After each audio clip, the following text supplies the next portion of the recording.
Hello friends, welcome back to my channel. इस video में हम नया चैप्टर स्टार्ट करने जा रहे हैं क्लास 6 का रूरल एडमिनिस्ट्रेशन। इसके पहले हमने चैप्टर पढ़ा था पंचायती राज। उसमें मैंने आपको सब चीज़ एक्सप्लेन कर दी थी कि आखिर पंचायत क्या कहलाता है, ग्राम सभा क्या कहलाता है और ग्राम समिति क्या कहलाता है। ये सारी चीज़ें हमने पढ़ ली थी। अब इस चैप्टर में हम रूरल एडमिनिस्ट्रेशन देखेंगे, कि स्टोरी के फॉर्म में हम देखेंगे। ये मेरे खुद के हैंड रिटन नोट्स हैं, इनके हेल्प से आप हर तरीके का क्वेश्चन सॉल्व कर लेंगे और आपके बेसिक कंसेप्ट भी एकदम क्लियर हो जाएंगे। आप जो है जब एग्जाम देने के लिए जाएंगे तो अगर आप इसका जो शॉर्ट में रिवीजन कर लेंगे तो आपको पता रहेगा कि पूरे चैप्टर में स्टोरी क्या थी, और साथ में आप क्या है आराम से जो है रिवीजन कर पाएंगे। तो बिना कोई देरी करे हुए स्टार्ट करते हैं। तो स्टार्ट करते हैं। मोहन और रघु हैं दो किसान हैं। Mohan is a farmer, his family own a small agriculture land. Mohan एक किसान है और उसके फैमिली जो है एग्रीकल्चर की एक छोटी सी उनके पास एक लैंड है। तो उसी जो फील्ड में क्या है वो अपना खेती किसानी करते हैं। Next to his field is Raghu's land which is separated from his by a small boundary called मंड। उसके खेत के बगल में ही दूसरे का खेत है। किसका खेत है? रघु का खेत है। तो दोनों का खेत एक दूसरे से सेपरेट है। किसके थ्रू? एक बंड के थ्रू, एक बाउंड्री के थ्रू। इसको हम हिंदी में मेड़ भी बोलते हैं। अगर आपके पापा किसान होंगे तो आपको पता होगा कि मेड़, अगर दो खेत के बीच में मेड़ रहती है तो उसका मतलब क्या होता है कि दोनों का जो है सेपरेट एरिया डिवाइडेड है। One morning, Mohan noticed that Raghu has shifted the boundary by a few feet. तो नेक्स्ट मॉर्निंग क्या हुआ, जैसा आप देख सकते हैं इस डायग्राम में मैंने आपको बताया, ये मोहन की एग्रीकल्चर का लैंड है और ये रघु का एग्रीकल्चर का लैंड है। दोनों का एक दूसरे के पास है, ठीक है। तो ये पहले की बात है। लेकिन एक दिन क्या हुआ, one morning Mohan notice that Raghu has shifted the boundary by a few feet. तो एक दिन मॉर्निंग में क्या देखा, मोहन ने ये देखा कि रघु ने क्या है अपनी जो है ये बाउंड्री है आगे शिफ्ट कर दी है। तो इसने क्या किया, पहले बिफोर ऐसा था, आफ्टर ऐसा हो गया जब इसने बाउंड्री खिसका दी। अब बाउंड्री खिसका दी तो नुकसान क्या हो गया, अब आपने जब देखा होगा कि इसका एरिया इसने अपने कब्जे में ले लिया, तो मतलब क्या हो गया कि इसका एरिया बढ़ गया। तो इसमें अपनी क्या है ज़्यादा ये अनाज उगा सकता है, ज़्यादा एरिया होगा, और इसका एरिया छोटा हो गया। तो इसमें क्या है, मोहन का घाटा हो गया और रघु का फायदा हो गया। इसने ऐसे करने से क्या कर लिया, मोहन का कुछ जो एरिया है वो अपने अंदर ले लिया। तो आप देख सकते हैं कि इतना एरिया इसने अपने अंदर ले लिया, तो रघु का फायदा हो गया। Mohan was angry but also little frightened. Mohan क्या है काफ़ी गुस्से में था कि यार इसने ऐसा क्यों किया। अगर आपके साथ कोई करे, अगर आपके पापा किसान है और अगर आप ये सोचे कि किसी ने आपकी ज़मीन अंदर ले ली है, उसने मेड़ खिसका ली है आगे, तो आपकी खेती की जो है ज़मीन कम हो गई, तो अगर आपको ये पता पड़ेगा तो आपको गुस्सा आएगी। सिमिलरली क्या, मोहन को भी काफ़ी गुस्सा आई, लेकिन मोहन डरा हुआ भी था। मोहन क्यों डरा हुआ था? Because Raghu's family owned many field beside his uncle was also the sarpanch of the village. वो डरा हुआ इसलिए था क्योंकि रघु जो है काफ़ी पैसे वाला था। उसके उसके पास काफ़ी ज़्यादा और लैंड भी थी, मतलब एग्रीकल्चर की फील्ड्स थी उसके पास और भी ज़्यादा। और उसके जो अंकल थे वो क्या है सरपंच थे एक गांव के। तो उसको इसलिए डर लग रहा था कि कहीं ऐसा ना हो कि ये मेरी और भी ज़मीन ले लें या मेरे लिए मारने लगे। तो वो थोड़ा सा डरा हुआ था। उसके बाद क्या करता है Mohan, he plugged up courage and went to Raghu's home. क्या है कि उसने थोड़ा सा करेज जुटाया। उसने कहा नहीं यार, गलत चीज़ की है इसने, और मेरी तो जो है रोजी रोटी इसी खेत पे चलती है, तो मुझे क्या है कुछ ना कुछ तो करना ही पड़ेगा। उसने हिम्मत जुटाई और रघुज के घर पे चला गया वो। मोहन के लिए रघु ने काफ़ी मारा। और ये सुनते हुए नेबर्स जो थे वो रश किए, जल्दी से आए मोहन को बचाने के लिए। मोहन को क्योंकि लोग मार रहे थे तो आवाज़ वगैरह जो है आस पड़ोस में नेबर्स के पास जा रही थी, तो नेबर्स उसके लिए बचाने के लिए आए। He was badly hurt on his head and hand. उसको क्या है काफ़ी जोर से लग चुकी थी सर पे, और हाथ में उसको काफ़ी लग चुकी थी, खून वगैरह बहने लगा था। तो इन सब ने, नेबर्स ने और मोहन ने डिसाइड किया कि यार इसने मारा भी है, ऊपर से इसने मेरी ज़मीन भी अंदर ले ली है, तो मुझे क्या है पुलिस कंप्लेंट करना चाहिए, पुलिस स्टेशन चलना चाहिए। तो ये सब लोग जो है पुलिस स्टेशन जाते हैं। मोहन जो है पुलिस स्टेशन जाता है।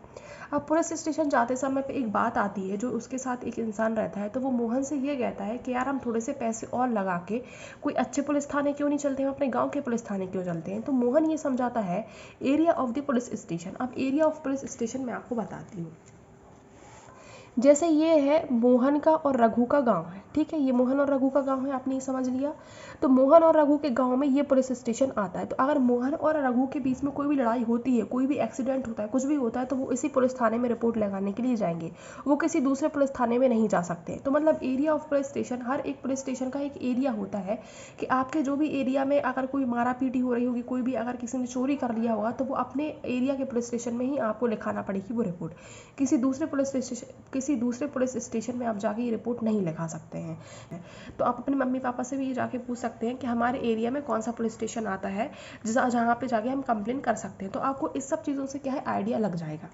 Every police station has an area that come under its control. जैसा मैंने आपको बताया कि हर एक पुलिस स्टेशन का एक एरिया होता है कंट्रोल में आता है। अगर उस एरिया में कुछ भी मारा पीट होती है, कुछ भी होती है, तो वो उस पुलिस स्टेशन के अंदर आएगा और उस पुलिस स्टेशन में ही आपको एफआईआर लिखानी पड़ेगी।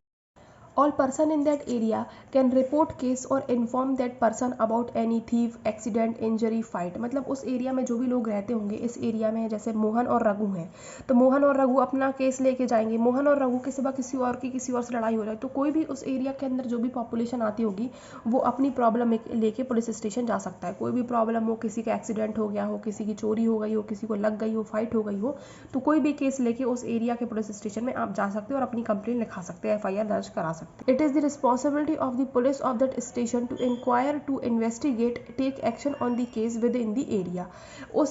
फिर क्या है, जब आपने रिपोर्ट लिखा दी तो उस एरिया की जो पुलिस होती है उसकी रिस्पॉन्सिबिलिटी होती है उस केस के ऊपर क्या करना, इन्वेस्टिगेट करना। जैसे अभी देखेंगे हम, मोहन और रघु की लड़ाई हुई तो मोहन क्या करेगा, जाके एफआईआर दर्ज कराएगा। एफआईआर दर्ज कराने के बाद तुरंत पुलिस एक्शन नहीं लेती, उसके उस रिपोर्ट के ऊपर इंक्वायरी की जाती है कि क्या आखिर मोहन सही कह रहा था, मोहन सही कह रहा था क्या कि रघु ने उसको मारा है या उसका एरिया अंदर लिया है, तो उसके ऊपर इन्वेस्टिगेशन होगी। तो मतलब जो भी पुलिस रहती है उस एरिया की, वो क्या करती है, इन्वेस्टिगेशन करती है उस केस के ऊपर। अब हम देखते हैं the work at the police station. तो हमने एरिया ऑफ पुलिस स्टेशन देख लिया कि आप किसी भी पुलिस स्टेशन में जाके अपना क्या एफआईआर दर्ज नहीं करा सकते हैं। अब हम देखेंगे the work at the police station. अब आखिर काम कैसे होता है पुलिस स्टेशन में। आफ्टर रीचिंग पुलिस स्टेशन, जैसे ही मोहन पुलिस स्टेशन जाता है उसके बाद क्या होता है, Mohan went to the person in charge. मतलब आप जब जाएंगे तो आप किसी भी पुलिस ऑफिसर के पास जाके नहीं कह सकते कि मेरी एफआईआर लिखो। जिसके पास एफआईआर लिखने का चार्ज होता है सिर्फ वही आपकी एफआईआर लिखता है। तो मोहन किसके पास जाता है, पर्सन इन चार्ज, जिसको हम क्या कहते हैं, SHO, station house office. Station house office के पास जाता है जो कि क्या लिखता है, उसकी एफआईआर लिखता है मोहन। तो SHO होता है, पहले रूडली उससे बात करता है, उसको बोलता है कि तुम इधर से जाओ, ऐसी फालतू की कंप्लेन लिखने के पास हमारा पास टाइम नहीं है, ये सारी चीज़ें ये लिखता है, बोलता है। To waste his time writing down the minor complain. उसने ये बोला कि मेरे पास इतना टाइम नहीं है कि मैं ऐसी आलतू फालतू कंप्लेन, छोटी छोटी कंप्लेन लिखूँ। Then Mohan call his neighbour. फिर क्या है, मोहन जो है अपने नेबर्स को कॉल लगाता है कि आप मेरी हेल्प करो, ये मेरी कंप्लेन नहीं लिख रहे हैं। तो फिर नेबर्स आते हैं, नेबर्स बताते हैं कि उसने मारा भी है, उसने ऐसा ऐसा किया, उसने अपना दिखाता है कि मुझे मारा गया है। फिर प्रेशर में आके कहीं ना कहीं SHO उसकी क्या करता है, एफआईआर दर्ज कराता है। एफआईआर दर्ज कराने के बाद नेक्स्ट डे ही क्या करता है, वो अपना एक कांस्टेबल के लिए भेजता है उधर पे इंक्वायरी करने के लिए। अब जो है नेक्स्ट डे कौन जाता है, कांस्टेबल को भेजते हैं पुलिस वाले कि आप जाके जो है इंक्वायरी कीजिए कि यह सही बोल रहा है या सही नहीं बोल रहा। अब आप बताइए, जब कांस्टेबल जाएगा तो उसको पता कैसे पड़ेगा कि ये रघु का एरिया ही था पहले या ये मोहन का एरिया था पहले। तो इस सब चीज़ के लिए क्या होता है, लैंड का रिकॉर्ड रखना काफ़ी इंपॉर्टेंट रहता है। नहीं तो अगर कोई लैंड का रिकॉर्ड नहीं होगा तो जैसे आज रघु ने किया, कल के दिन कोई भी कर सकता है। तो उस रिकॉर्ड को कौन मेंटेन करता है कि किसका कितना खेत है, किसका कितना एरिया है। तो उस सब चीज़ की जानकारी पटवारी रखता है। पटवारी का ये सारा काम होता है। पटवारी क्या करते हैं, measuring land and keep the land record is the main work of patwari. Patwari का काम क्या होता है, मेजर करना लैंड, और लैंड की जो है रिकॉर्ड्स को मेंटेन करना उनका मेन काम होता है। मेजर करता है। तो अब आप सोचेंगे मेजर कैसे करेगा, वो इतना बड़ा एरिया रहता है तो वो मेजर कैसे करेगा। तो patwari usually have way to measure agriculture field, in some place long chain is use.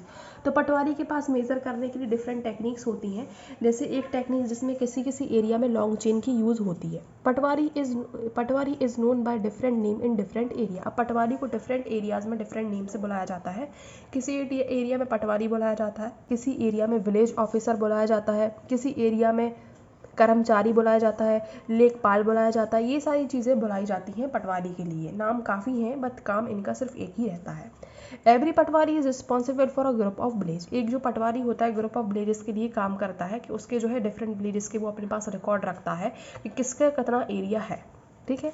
How do Patwari maintain land record. अब ये पटवारी इतने सारे लैंड रिकॉर्ड को कैसे मेंटेन करके रखते हैं, वो सारी बातें अब हम इसमें देखेंगे। Patwari prepare map and other details which help him in maintaining the record. जैसा आप अपनी बुक में देख सकते हैं कि येलो कलर का जो है आपको इमेज दिखेगी, तो क्या है, वो पटवारी ने तैयार की है कि किसका कितना एरिया है। ऐसे अगर जो है रिकॉर्ड मेंटेन करके रखता है पटवारी, जिससे आगे चल के अगर कोई विवाद हो, जैसे मोहन और रघु के बीच में कोई विवाद है, तो पटवारी तुरंत देख के बता देगा कि मोहन का इतना एरिया था और रघु का इतना एरिया है, रघु ने मोहन के एरिया पे कब्जा किया है। तो ये चीज़ वो जाके जब कांस्टेबल को बताएगा पटवारी जाके, तो क्या है, रघु के ऊपर एक्शन लिया जाएगा। तो इस लॉन्ग चेन की हेल्प से, जैसे मैंने आपको बताया, जो है मेजरमेंट होता है इन सब खेतों का।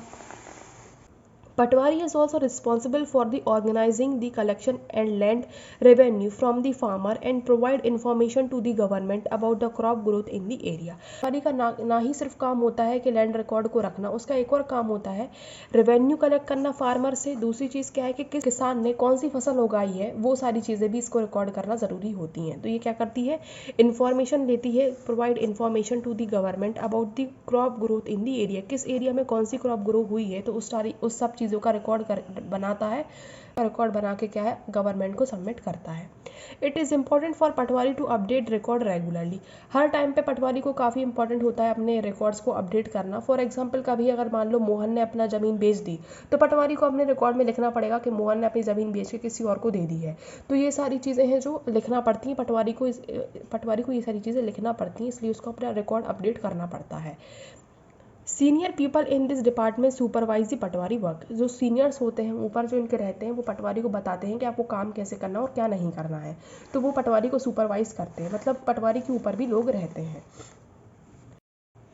हेड इज डिस्ट्रिक्ट कलेक्टर, मतलब सबसे बड़ा हेड क्या होता है, डिस्ट्रिक्ट कलेक्टर होता है सबसे बड़ा हेड, जो क्या करता है सब चीज़ों को सुपरवाइज करके रखता है। And under her are the revenue officer also known as tehsildar, तो डिस्ट्रिक्ट कलेक्टर के नीचे फिर तहसीलदार आते हैं। अ न्यू हिंदू लॉ, एक हिंदू लॉ में क्या होता है कि जो लड़की है उसको कोई भी हिस्सा नहीं दिया जाता था। मतलब क्या है कि अगर किसी के फादर ख़त्म हो जाते हैं या बंटवारा होता है कभी ज़मीन का, तो लड़की को हिस्सा नहीं दिया जाता था, पहले लड़कों के अंदर ही हिस्सा बांट होता था। लेकिन फिर क्या है, जो न्यू लॉ आया उसमें ये कहा गया कि लड़की को भी प्रॉपर हिस्सा देना चाहिए, हिस्सा बांट होता है तो लड़की को भी हिस्सा देना चाहिए। तो ये था हिंदू सक्सेशन अमेंडमेंट एक्ट 2005 में ये आया था। Till recent in some state Hindu womens did not get a share in the families agriculture land, मतलब क्या है किसी हिंदू फैमिली में क्या है कि जो एग्रीकल्चर का जो लैंड है वो सिर्फ लड़कों में बट जाता है, लड़की को कोई भी एग्रीकल्चर का एरिया नहीं दिया जाता है। After the death of the father की डेथ के बाद जो एरिया बटता है वो लड़कों में बट जाता है, कोई भी एरिया लड़की को नहीं दिया जाता है। तो उस चीज़ पे ये लॉ आया। His property was divided equally only among his son, तो वो क्या है प्रॉपर्टी सिर्फ अमंग सन में ही डिस्ट्रीब्यूट होती थी। तो फिर जो है लॉ आया, ये जो लॉ आया हिंदू सक्सेशन अमेंडमेंट एक्ट 2005 का आया, और इन्होंने कहा कि लड़की को भी प्रॉपर हिस्सा दिया जाएगा। तो ये था न्यू लॉ। तो आपको वीडियो पसंद आई होगी, please like comment and subscribe करना ना भूलें, and thanks for watching my video.